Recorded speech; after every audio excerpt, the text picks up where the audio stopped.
This is what he saw. Bronwyn standing pale and tall in the nervous light that shimmered through a vibrating canopy of green leaves.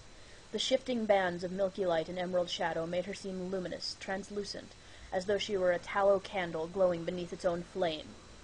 Like a porcelain lantern, like a curtain fluttering in a window at dawn, like a ghost that came and went with the twilight and darkness, that first veiled and then revealed.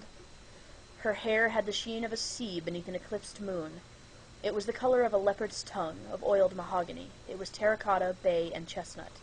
Her hair was a helmet, a hood, the cowl of the monk, magician, or cobra. Her face had the fragrance of a gibbous moon, the scent of fresh snow.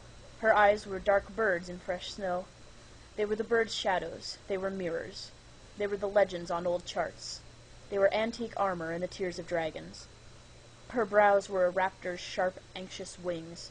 They were a pair of scythes. Her ears were a puzzle carved in ivory. Her teeth were her only bracelet. She carried them within the red velvet purse of her lips. Her tongue was amber. Her tongue was a ferret, an anemone, a fox caught in the teeth of a tiger. Her shoulders were the clay in a potter's kiln. Her shoulders were field stones. They were white, square stones of which walls were made. They were windows covered with steam. They were porcelain. They were opal and moonstone. Her neck was the foam that curls from the prow of a ship. It was the sheaf of alfalfa or barley. It was the lonely dance of the pearl-gray shark. Her legs were quills. They were bundles of wicker. They were candelabra. The muscles were summer lightning that flickered like a passing thought. They were captured eels or a cable on windlass. Her thighs were geese, pythons, schooners. They were cypress or banyan. Her thighs were a forge. They were shears. Her thighs were sandstone. They were the sandstone buttresses of a cathedral. They were silk or cobwebs.